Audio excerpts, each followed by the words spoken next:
नमस्कार, आप देख रहे हैं इंडिया न्यूज और मैं हूं आपके साथ शुभेंदु सिंह। स्वच्छता में सर्वोच्च स्थान रखने वाले इंदौर को एक और बड़ी उपलब्धि हासिल हुई है।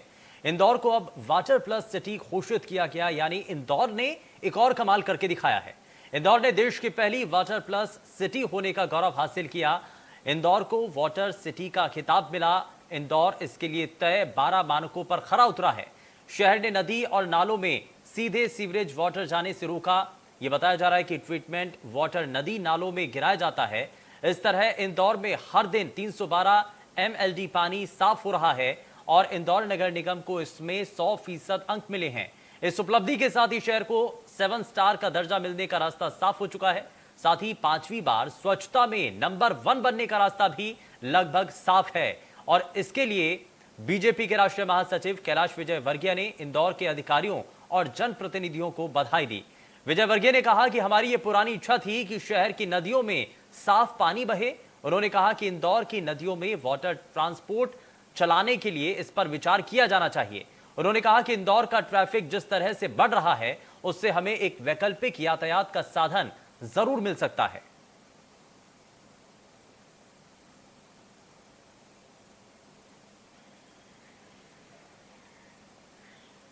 पुरानी हमारी इच्छा थी। अब आगे इसमें वाटर बोट चले और एक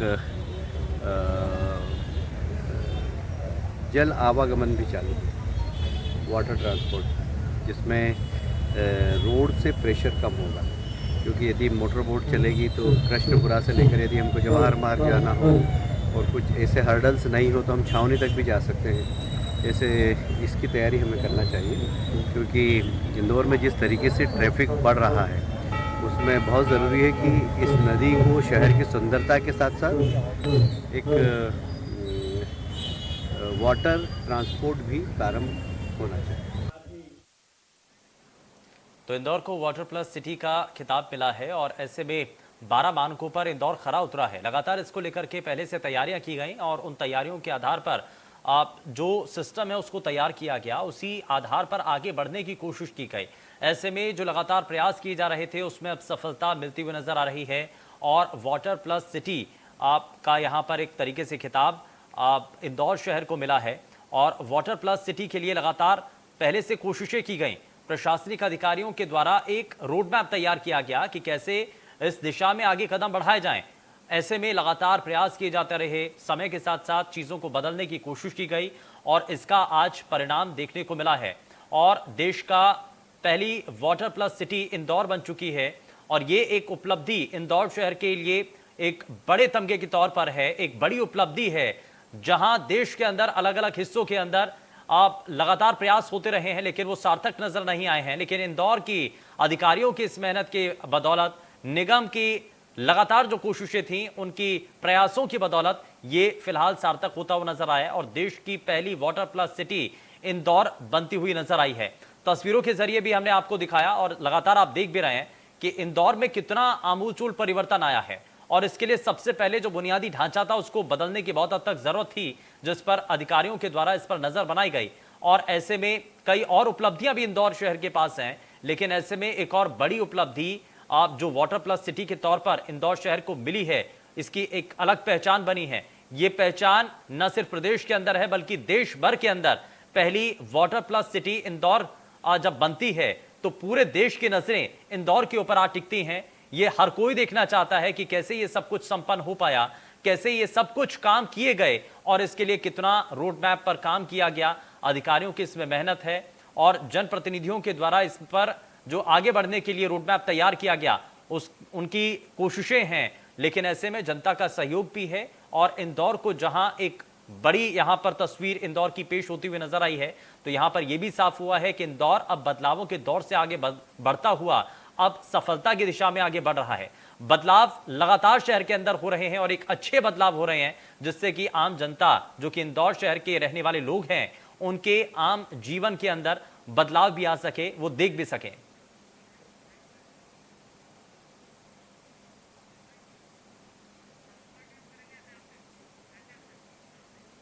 और इंदौर स्टूडियो से हमारे सहयोगी एहतियाब शेख सीधे हमारे साथ जुड़ चुके हैं। सीधा उन्हीं का रुख करेंगे, आगे की जो डिबेट है वही संचालित करेंगे। एहतियाब, ओवर टू यू। नमस्कार, मैं हूं अतियाब शेख और इंदौर स्टूडियो से आप सभी का स्वागत है। आज जिस विषय पर हम चर्चा करने जा रहे हैं वो इंदौर को गौरवान्वित करता है। विषय है इंदौर शहर का। हमने स्वच्छता में चौका देखा कि स्वच्छता सर्वेक्षण के अंदर नंबर 1 रहा, लेकिन अब वाटर प्लस में इंदौर शहर ने देश का पहला शहर होने का तमगा हासिल किया है। शहर की जनता, शहर का प्रशासन और शहर के लोग, जहां तक बात की जाती है, इस पूरी कवायद के अंदर पूरी तरीके से रिस्पॉन्सिबल है क्योंकि उन्होंने ही आज ये तमगा हासिल कराने में शहर को ये उपलब्धि दिलाई है। जाहिर सी बात है, इस खुशी के मौके के ऊपर आज कोई बहस नहीं होगी क्योंकि आज है दिन सेलिब्रेशन का। मेरे साथ में इंदौर के सांसद शंकर लालवानी जी जुड़े हैं, वरिष्ठ पत्रकार नवनीत शुक्ला जी जुड़े हैं, किशोर सोलंकी जी मेरे साथ में जुड़े हैं जो कि रिटायर्ड नगर निगम के सिटी इंजीनियर हैं, और मैं कोशिश करूंगा कि पूर्व महापौर मालिनी गौड़ भी हमारे साथ जुड़े। सबसे पहले शंकर भाई, मैं आप ही के पास चलूंगा। मौका मिला है एक बार फिर सेलिब्रेट करने का। जब इंदौर ने चौका लगाया था सफाई का, तब हमने सेलिब्रेट किया था। इसके लिए आप क्या कहेंगे कि इंदौर की जनता का कितना योगदान है, नगर निगम का, प्रशासन का और राज्य शासन का कितना योगदान रहा? शंकर जी। धन्यवाद। देखिए, जिस प्रकार हम वाटर प्लस में आए हैं देश में नंबर 1, जब शुरुआती दौर में ये निर्णय लेने की घड़ी आई थी तो ऐसा लग रहा था कि बहुत ही कठिन काम है, और वास्तव में कठिन भी था। इंदौर में कान्हा नदी हो, सरस्वती नदी हो, उसमें 20-20, 25-25 छोटी छोटी नालियां बोल सकते हैं जिसमें कि लोगों के घरों का ड्रेनेज का पानी बहता था, वो आके कान्हा और सरस्वती हमें देखा कि किस प्रकार से वो गंदा पानी साल भर बहता था शहर में। लेकिन धीरे धीरे जब इसमें शुरुआती दौर में ये लग रहा था कि ये काम बहुत मुश्किल है, लेकिन सबने निर्णय लिया कि नहीं, हम सब मिलके करेंगे। और ये इंदौर की तासीर है, अभी से नहीं, पहले से ही। अगर इंदौर को निर्णय लेता है कि हमको कुछ करना है तो सब मिलते हैं। माननीय मुख्यमंत्री जी का आशीर्वाद, हमारे सभी जनप्रतिनिधि, हमारे सभी प्रशासनिक अधिकारी और सबसे ज्यादा शहर की जनता जो इसको हाथों हाथ लेती है और फिर करती है। मैं आपको उदाहरण बताता हूँ, जब ये काम शुरू हुआ था तब कुछ स्थान से लोग आए थे मुझे मिलने कि हम बहुत गरीब लोग हैं और हम ड्रेनेज लाइन जो पीछे से छोड़ रहे हैं वो आगे करने में एक एक घर को 40-40, 50-50 हजार रुपया खर्चा आ रहा है। मैंने कहा मैं आता हूँ, मैं मिलता हूँ आपसे। फिर मैं वहां गया, सबकी मीटिंग ली, नगर निगम के अधिकारी को बुलाया। उन्होंने बताया कि आप अगर ये करेंगे तो आपको आपके जीवन का सुधार कैसे होगा। एक उदाहरण बता दूंगा, एक बुजुर्ग महिला का मकान जिसकी अगर कीमत लेके तो 1 लाख से भी ज्यादा नहीं होगी, उस महिला ने जब ये सब बताने के बाद उसको 27 या 28 हजार रुपए खर्चा है ड्रेनेज पाइपलाइन पीछे से आगे ड्रेनेज में मिलाने की, उन्होंने खर्चा किए। कुछ लोगों ने बाजार से लिए। तो ये जो मैं इसलिए बोल रहा हूँ, ये मध्यम और गरीब लोगों ने भी ये जब निर्णय लिया कि हम करेंगे, मैं संपन्न लोगों की बात नहीं कर रहा हूँ, वो तो सक्षम थे, लेकिन जो सक्षम नहीं थे उन्होंने भी साथ दिया, तभी ये संभव हुआ। तो ये सबसे ज्यादा इंदौर की जनता को जाता है कि उनके कारण ही ये हुआ है संभव। शंकर भाई, आपने बिल्कुल सही कहा कि डगर इतनी आसान नहीं थी। मैं नवनीत भाई से सवाल पूछना चाहूंगा। नवनीत भाई, इतना आसान तो नहीं था। जिस तरीके से ये कहा जाए कि स्वच्छता में तो चलिए हमने तमगा ले लिया था, लेकिन ये थोड़ा सा टिपिकल मामला था क्योंकि पानी के ड्रेनेज को पूरी तरीके से रेगुलेट करना और किसी भी तरह का गंदा पानी आपकी नदी नाले के अंदर ना पहुंचे, ये वाकई में एक टफ टास्क था। नवनीत भाई। देखिए शेख साहब, इसमें सबसे बड़ी बात यह थी कि जिस समय इस योजना को मूर्त रूप दिया जाना था, ये योजना बिल्कुल असंभव मानी जा रही थी। इसलिए मानी जा रही थी कि शहर में एक गंदा तालाब हुआ करता था और उस गंदे तालाब में पूरे शहर भर का पानी जाया करता था। उस पूरे इलाके को गंदा तालाब था और वही पानी से खेतों में सिंचाई की जाती थी। जब ये योजना को रूप दिया गया और जब ये नाला टेपिंग और ये सब शुरू हुई, तब भी विश्वास नहीं होता था। हालांकि उस समय की बड़ी बात थी, कैलाश वर्गीय का महापौर का कार्यकाल था और कैलाश वर्गीय जी की बड़ी इच्छा थी कि जो नौलखा का पुल है उसके पास से एक गहरीकरण करके एक बार जो मोटर बोट चली जाए, उनकी बहुत इच्छा रही, उन्होंने बहुत कोशिश भी की थी। आज भी कहा है नवनीत भाई, उन्होंने आज भी यही कहा है कि वो मोटर बोट चलाना चाहते हैं।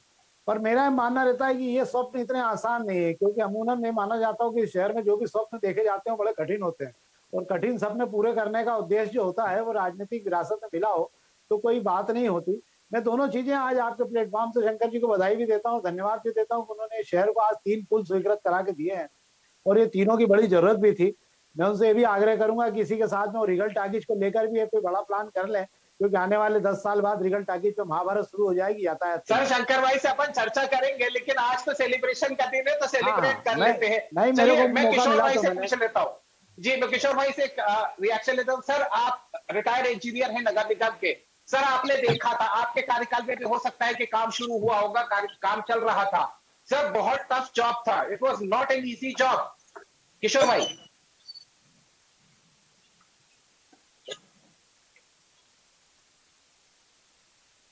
मुझे लगता है किशोर जी से मेरा संपर्क नहीं हो रहा है। शंकर भाई मैं सवाल आपके साथ आपके पास में आता हूँ। शंकर भाई इंदौर की जनता ने करके दिखाया, सर सवाल भी खड़े हुए थे, शायद ये एक ऐसा मुद्दा है जिस पर कि विपक्ष के लोग भी कहीं ना कहीं तारीफ तो करते हुए नजर आते हैं। मेरे ख्याल में ये शहर में ये कहा जाए कि आज चाहे कांग्रेस हो या दूसरे राजनेता हो या दूसरे राजनीतिक दल के हो, वो कम से कम तारीफ तो करते हुए नजर आएंगे। सर बिल्कुल, विपक्ष ने ये ऐसा मुद्दा है, ये कोई राजनीतिक मुद्दा नहीं है, ये ऐसा मुद्दा है शहर से जुड़ा हुआ मुद्दा है। और शहर में जब भी कुछ काम होता है तो हम सब जब मिलके करते हैं, तो मुझे लगता है राजनीति से ऊपर उठ के करते हैं। और ये इंदौर को मिला है, किसी एक दल को नहीं मिला है, तो हम सबको मिला है, इसलिए मुझे लगता है इसमें राजनीति नहीं हो तो ज्यादा अच्छा है। बेशक इस पर राजनीति नहीं होना चाहिए। नवनीत भाई मैं फिर आपके पास चलूंगा। नवनीत भाई जिस तरह के सवालात खड़े किए जा रहे थे, डेफिनेटली बहुत टफ जॉब था। हम लोग कोशिश कर रहे थे कि इसको वाटर प्लस में लाने के लिए हर किसी ने अपना कंट्रीब्यूशन दिया। सर अब ऐसा कौन सा है, क्योंकि हम अब 7 स्टार की तरफ बढ़ने की बात कर रहे हैं, ऐसी कौन सी चीजें हैं जिसकी अब हमें जरूरत है ताकि हमारा शहर सिरमौर हो जाए देश में? नवनीत जी। नहीं देखिए, इस शहर में अब सिरमौर होने के लिए अब हम ये तो नहीं कह सकते कि हम 7 स्टार की ओर आगे बढ़ गए हैं। मेरा तो अभी मानना है कि हम 7 स्टार के पास खड़े हो गए जाके। अब हम लोग अब निश्चित रूप से मैं आज आपके प्लेटफॉर्म पे कहना, इसके लिए अधिकारियों की एक बहुत मेहनत है और उन्होंने विश्वास के साथ में इस काम को किया कि किसी भी हाल में जो है जितनी तेजी से काम हो सके उसको जमीनी आधार पे लाने का काम किया। नाला टेपिंग इतना कठिन काम था। अभी मैं देख रहा था पिछले दिनों की निगम आयुक्त जी प्रतिभा पाल जी जो है, तो सवेरे 5 बजे कहीं पहुंची थी और उन्होंने वो नाला टेपिंग को लेकर शिकायत हुई थी, उसको तत्काल उन्होंने ठीक करने की कोशिश करवाई कि नहीं भाई कोई दिक्कत नहीं होना चाहिए। तो जब तक आपके पास में ऐसा विश्वास नहीं होगा तब तक आप जो है ये उम्मीद बनाए रख सकते हैं कि हाँ भैया ठीक है, हमारे पास काम करने वाले लोग बेहतर तरीके से काम कर रहे हैं और एक अच्छी उपलब्धि है। मैं तो सभी को बधाई देता हूँ इस समय पे कि इस शहर को एक नई विरासत में एक नए लोग मिले और नई टीम मिली है जो एक अच्छे से काम कर रही है। और इस शहर को इस समय रफ्तार जो मिली है विकास की और स्वच्छता की, वो बनी रहे, ये शहर के हित में भी और आने वाली नस्लों के हित में भी है। बेशक सर, सही कहा सर आपने। किशोर जी अगर आप मुझे सुन पा रहे हैं तो आपसे मेरा सवाल है, बतौर engineer how tough was this job? ये कितना मुश्किल था, कितना आसान था सर? नहीं किशोर जी। मुश्किल था, लेकिन मुझे इस बात की खुशी है कि निगम को सारे अधिकारी, हमारे कलेक्टर साहब, हमारे शंकर ललवानी जी, ये सब इतने अच्छे वो मिले जिन्होंने शहर के लिए इतना वो काम किया। और सबसे बढ़िया बात बताऊं मुझे आपको कि इंदौर में जो भी काम हुआ स्वच्छ भारत के लिए, स्वच्छ इंदौर के लिए, जो स्कूल वालों ने बच्चों ने जो किया है उसमें उनका हक भी जाता है। हर बच्चों को हमने उस समय शपथ दिलवाई और बच्चों ने इस चीज का वो किया। हर घर पे जाके बच्चों ने अपने परिवार वालों को समझाया। अभी आप जो कह रहे हो वाटर का, सर एक छोटा सा सवाल मैं आपसे पूछना चाहता हूँ, थोड़ा सा तकनीकी रूप से सवाल जानना चाहूंगा कि सर सिटी की जो प्लानिंग थी, वो सिटी की प्लानिंग अगर हम आईडीए को छोड़ देते हैं या हम जो पुराने सिटी की बात करते हैं, ये कहीं रोड़ा तो नहीं बनी थी सिटी प्लानिंग जो ओल्ड प्लानिंग थी? नहीं बनी। ये जैसा वो है, सब दोनों डिपार्टमेंट बिल्कुल एकदम बढ़िया है। ललवानी जी ने भी वो डिपार्टमेंट देखा हुआ है, सारा श्रेय ललवानी जी को जाता। बेशक किशोर भाई। शंकर भाई मैं आपके पास में फिर से चलता हूँ, क्योंकि शंकर भाई जिस बात को हम आज एम्फसाइज करके कर रहे हैं कि इंदौर की जनता का भी बहुत बड़ा कंट्रीब्यूशन है। और मुझे याद है शंकर भाई जब हमने स्वच्छता में चौका मारा था, आपने मेरे साथ में रिपोर्टिंग की थी, मुझे अच्छी तरह याद है। आज मैं ये जानना चाहूंगा शंकर भाई कि जिस तरीके से जनता का जो कंट्रीब्यूशन हो रहा है, लोगों का जो कंट्रीब्यूशन है, वो कहीं ना कहीं ये कहा जाए कि दूसरे शहरों के लिए भी एक प्रेरणा बन सकता है। देखिए, इंदौर शुरुआती दौर से देखिए जन भागीदारी को लेकर हमेशा चर्चा में रहा है। माननीय कैलाशविर जी जब महापौर थे तब हमने जन भागीदारी के रूप में सड़कों का कंक्रीट का निर्माण शुरू कराया था और वो परंपरा लंबे समय तक चली। तो इसमें इंदौर के विकास में, और अगर इसके पहले भी मैं जाना चाहूँ नवनीत जी बैठे हैं, इनके पिताजी बहुत ही हमारे वरिष्ठ पत्रकार भी थे, संपादक भी थे और इंदौर के माने हुए पत्रकारिता में एक हस्ताक्षर थे। उस समय जो नर्मदा का आंदोलन हुआ था और वो नर्मदा का आंदोलन भी शहर की जनता ने मिलकर लड़ा था, वो कोई एक राजनीतिक दल का आंदोलन नहीं था। तो ये शहर की जनता की नब्ज ताजीब, मैं ये कहूंगा, तारीफ कहूंगा कि कोई भी ऐसा विषय आता है तो सब मिल के लड़ते हैं और उसी का परिणाम है कि अगर नेतृत्व ठान ले और उनकी कार्य क्षमता के ऊपर और सब लोग अधिकारी और जनता तीनों जब मिलते हैं तभी ये संभव होता है और ये दूसरों के लिए उदाहरण है यहाँ लोग। अच्छा शंकर भाई, आपसे एक राजनीतिक सवाल पूछ लेता हूँ। हालांकि विपक्ष से ये कहा जाए, विपक्ष से आज हमारे साथ में फिलहाल कोई नहीं है, क्योंकि ये सेलिब्रेशन हम लोग जो है वो इंदौर की जनता के रूप में कर रहे हैं। विपक्ष का कितना योगदान रहा सर, रहा या नहीं रहा? देखिए, इसमें मैं ये कहूंगा कि इस मामले में मैंने पहले ही कहा, इसमें सबने मिलके किया और जब मैं ये कहता हूँ कि शहर की जनता ने किया तो उसमें सभी आ जाते हैं, सभी दल के लोग आते थे, सभी धर्मों के, समाज के लोग, सबने मिलके किया, ये कहना चाहूंगा। चलिए नवनीत भाई, मैं थोड़ा सा आपसे समझना चाहूंगा, जिस तरह के हमारे शहर की तासीर है और जिस तासीर को लेकर हम आगे बढ़ रहे हैं, हमने बात वही की है कि हम सिरमौर बनना चाहते हैं, लेकिन सर बहुत सारे टेक्निकल फ्लॉज अब भी होते हैं जिनको कि हमें आगे बढ़ाना होगा। आपने जिक्र किया ब्रिजेस का, आपने जिक्र किया, जहां तक हमने रोड्स का पिछली बार मुद्दा उठाया था कि रोड्स के भी मुद्दे जो है कहीं ना कहीं बहुत इंपॉर्टेंट होते हैं। तो क्या अब हमारा डेवलपमेंट उस लेवल के ऊपर जा पाएगा कि हम मेट्रो वाकई में इंदौर शहर के अंदर दौड़ती हुई देख लेंगे? नवनीत जी। नहीं देखिए, मेट्रो तो खैर वो तो बड़ा प्रोजेक्ट है इस शहर के लिए और मैं सोचता हूँ शायद मुख्यमंत्री के सपनों का शहर है, तो उनकी बड़ी इच्छा है कि उनके कार्यकाल में बहुत तेजी से एक बार मेट्रो के पहिए इंदौर में चल जाएं। पर मुझे ऐसा लगता है आज जैसे शंकर भाई ने 3 ब्रिज जो है इस शहर के लिए जो पास करवाए हैं, इस शहर के यातायात को रफ्तार देने के लिए कुल 12 ब्रिज चाहिए। 12 जगहों पर अगर आप ये ब्रिज बना देते हैं तो इस शहर का 60% यातायात ऐसा होगा जिसे ब्रेक लगाने की जरूरत नहीं पड़ेगी। उदाहरण के लिए हम पलासिया चौराहे से अगर शुरू हो जाते हैं तो पलासिया है, शिवारी मार्केट के लिए तो शायद शंकर भाई ने सर्वे भी करवाया था उस दौरान में, मुझे याद आ रहा था जब वो प्राधिकरण में थे, पर वो ठीक बात है, आगे कार्रवाई बढ़ी नहीं उस पर। पर मुझे ऐसा लगता है कि हम एक तरफ बढ़ने की बजाय रुक क्यों जाती है सर? सर मैं एक सवाल जरूर पूछना चाहूंगा, क्यों रुक जाती है सर? मैं आप ही से जवाब चाहूंगा। देखिए क्या होता है, जब तक योजनाओं में बजट के प्रावधान हमारे पास नहीं है और हमें बहुत सारे प्रावधान के लिए इस समय तो केंद्र में सरकार नितिन गडकरी जी तो बुला के पैसे दे रहे हैं कि आ जाओ, जो योजना लाओगे उसके पैसे मिल जाएंगे।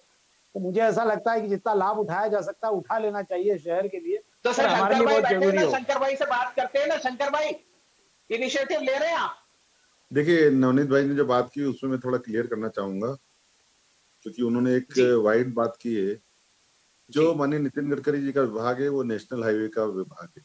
डेफिनेटली। और नेशनल हाईवे पे जो हमारी मांग है कि जहां पर ब्रिज बनना है वहां पर, मैं कल ही उनके साथ लगभग 2 घंटे तक बैठा और वहीं हमारा ये ODF प्लस का डिक्लेरेशन हुआ और उन्होंने ये कहा कि उनके शब्द हैं कि इंदौर वाकई में ऐसा शहर है कि जब कुछ ठान लेता है तो करके दिखाता है। ये उनके शब्द हैं माननीय नितिन गडकरी जी के। मैं उनके पास ही बैठा था, हम सभी अधिकारियों के साथ बैठे थे और इंदौर के आसपास के जुड़े हुए जो मुद्दे थे उस पर चर्चा कर रहे थे। उनका जो विभाग है नेशनल हाईवे, उन्होंने जो मैंने उनसे बात रखी थी कि जो बाईपास है वहाँ ब्रिजों की जरूरत है, उन्होंने एक ब्रिज की डिस्कशन किया, अधिकारियों से चर्चा की और उसमें निर्णय हुआ कि 2 स्थानों पर ब्रिज बनना है और तीसरे का सर्वे करके आप रिपोर्ट प्रस्तुत करेंगे। एक बात। दूसरी बात, दूसरी तरफ से रिंग रोड की जो बात है, जो हम एक कहते हैं कि बाईपास एक और बन गया पर हमारी इंदौर की पूरी रिंग नहीं बनी, उसके लिए उन्होंने सर्वे करने का बोला है। और मुझे आपके प्रोग्राम में आने से 5 मिनट पहले ही उनके विभाग से फोन आया कि माननीय मंत्री जी सभी इंदौर के और भोपाल के सभी अधिकारियों के साथ उस विषय को लेकर दिल्ली में एक बैठक करना चाह रहे हैं, उस समय और तारीख बता देंगे। तो सर ये ब्रेक करा दूं मैं? सर ये प्रोग्राम के माध्यम से अभी प्रोग्राम में ही ब्रेक करा देता हूं सर। ये बिल्कुल, उन्होंने ये कहा है कि जो हमारा दूसरी साइड का जो रिंग है पूरी रिंग बनना चाहिए, उसको लेके वो आने वाले दिनों में प्रदेश के अधिकारी, हमारे इंदौर के और उनके विभाग के अधिकारी एक संयुक्त बैठक कर रहे हैं और उसके बाद आगे बढ़ेंगे। तो ये इंदौर के लिए एक बड़ी उपलब्धि रहेगी। जहां तक नवनीत भाई ने शहर की ब्रिजों की बात की, मैं आपको बता दूं, अभी माननीय मुख्यमंत्री के साथ हम बैठे थे और आने वाले 5 साल में इंदौर कैसा रहेगा, उसमें सबसे महत्वपूर्ण बात जो मैंने रखी थी वो ब्रिजों की रखी थी। और मुझे बताते हुए खुशी है कि उस समय माननीय मुख्यमंत्री ने कहा कि ब्रिज बनना चाहिए और मैं खुद चाहता हूँ ब्रिज बनना चाहिए। जब IDA में था हमने पिपलाहाना का ब्रिज बनाया, जो अधूरा ब्रिज था केसराबाग का वो पूरा किया, जो सुपर कॉरिडोर पे ब्रिज अधूरा बंद पड़ा था उसको पूरा किया। तो मुख्यमंत्री तो कहते हैं ये फ्लाईओवर मेन है, और मेरी इच्छा भी है कि इंदौर में फ्लाईओवर बनना चाहिए, और तो यानी 5 से डबल 10 खुशी दे बनना रहे हैं सर, डबल खुशी दे रहे हैं आज के दिन। बिल्कुल। और मैं बता दूं कि आईडीए के सर्वे लगभग पूर्णता है, और जैसे ही सर्वे हो जाएंगे हम आईडीए के फंड से, आईडीए में फंड की कमी नहीं है, गैर योजनाबद्ध में हमने माननीय मुख्यमंत्री से बात की है, और हम लगता है आने वाले दिनों में कुछ ब्रिज इंदौर को जरूर मिलेंगे, जैसे नवनीत भाई बोल रहे हैं। नवनीत भाई, खुशी का मौका है, दोहरी खुशी दे रहे हैं आज ललवानी जी हमें। नहीं, मैं तो आज मेरे को बहुत खुशी हो रही है कि हम इस शहर में नई सौगात के साथ शंकर भाई के साथ जा रहे हैं। मैं तो चाहता हूं कि दिसंबर के पहले वो खुद एक किसी एक ब्रिज का शिलान्यास करवा के ब्रिज के लिए कामकाज शुरू करवा दें, तो ये खुशी हो जाएगी कि चलो भाई एक नया काम शुरू हो गया इस शहर। अच्छा नवनीत भाई एक बात बता दो, नहीं किशोर नवनीत भाई को क्लियर कर दो, ये बहुत हमारे बहुत सीनियर पत्रकार हैं, कोई भी चीज जब स्वीकृत होती है तो उसकी डिजाइन बनती है, ड्राइंग बनती है, टेंडर होते हैं। तो दिसंबर में मैं तो खुद इंजीनियर हूँ ना, इसलिए मैं खुद बताता हूँ, 6 साल आईडी चलाया, 15 साल नगर निगम में रहा हूँ, तो 20 साल का अनुभव तो मेरे को सरकारी हो गया नगर निगम और आईडीए में। तो इसलिए आप भी इतने सालों से पत्रकारिता करते हैं, नहीं, मैं खुद शंकर भाई, मैं कुछ डिप्लोमा सिविल इंजीनियर हूँ, मैं भगवान की दया से। तो आप कितने दिसंबर में कितने शंकर भाई मेरे साथ तय करेंगे तो हो गए, दिसंबर कायदे से 3 इंजीनियर हो गए आज मेरे साथ। मैं इंजीनियर साहब से पूछ लेता हूँ, किशोर भाई कुछ ऐड ऑन करना चाहेंगे? कुछ ऐसी चीजें हैं जो कि आपको लगता है इंदौर की जरूरत है? मैं आपको अपनी तरफ से एक बात बोलना चाह रहा हूँ, और सबके लिए, कि इंदौर शहर को एक उपलब्धि है कि आपको कोई कलेक्टर साहब जो है मनीष सिंह साहब इंदौर की नस नस से वाकिफ हैं, वो भी इसके लिए हकदार हैं। दूसरा सबसे बड़े हकदार हमारे सांसद जी हैं, और एक और जो अपने जितने पत्रकार हैं इंदौर के, उनका पूरा योगदान उसमें रहा है। जितने पत्रकार उन्होंने इंदौर की नस नस को बिल्कुल ओपन करके सबको समझाया। आप इतना बता दीजिए कि आप किस चीज की जरूरत दरकार लग रही है बतौर इंजीनियर? इंदौर शहर के नगर निगम को देखा है आपने सर? ये इस मामले में तो मैं किशोर भाई थोड़े से मॉडेस्ट हो गए हैं इस मामले में। एक आखिरी कमेंट मैं आप तीनों से लगातार लेना चाहूंगा। सबसे पहले नवनीत भाई, आपका एक कमेंट इंदौर की तासीर और इंदौर की जनता पर, उसके बाद में शंकर भाई से कमेंट लूंगा, बहुत संक्षिप्त में सर। नहीं, बिल्कुल, मैं तो सोचता हूँ कि हमारे लिए बड़ी उपलब्धि की बात है और गौरव की बात है। हम शहर के बाहर कहीं पे भी जाते हैं तो इंदौर में रहने का और इंदौर के नागरिक होने का बड़ा गर्व होता है। मैं अपने आप को वाकई गौरवान्वित महसूस करता हूँ कि मैं शहर का नागरिक हूँ, और मुझे कहीं पर भी यहाँ खड़े होता हूँ तो मुझे जो स्वच्छता का तमगा और सम्मान मिलता है उससे मुझे बहुत खुशी होती है। मैं तो धन्यवाद इंदौर देना चाहता हूँ, शंकर भाई को भी धन्यवाद देना चाहता हूँ, उन्होंने शहर को उपलब्धि दिलाई। शंकर भाई, आपका लास्ट कमेंट, इंदौर की तासीर और इंदौर का जज्बा। ये माँ अहिल्या की नगरी है, और इस माँ अहिल्या की नगरी में हम साझा संस्कृति के लोग हैं, और हम सब मिलके प्रयास करते हैं तभी संभव होता है, और इसी प्रकार के प्रयास आगे भी जाएंगे। मुझे लगता है हम सब मिलके इंदौर को तेजी से आगे बढ़ाएंगे, मध्य प्रदेश नहीं पूरे देश के अग्रिम शहरों में ले जाएंगे। ये एक सपना है और ये सब मिलके करेंगे। एक बहुत ही पॉजिटिव नोट के साथ जो जज्बा है वो जरूरी है, और इंदौर शहर ने कहीं ना कहीं एग्जाम्पल सेट किया है कि देश के सामने एक एग्जाम्पल सेट करे कि किस तरीके से कंबाइंड एफर्ट्स जो है वो रिजल्ट्स लाते हैं। आज की सार्थक चर्चा में केवल इंदौर का ये सेलिब्रेशन था। देश, दुनिया और बाकी की खबरों के लिए देखते रहिए इंडिया न्यूज।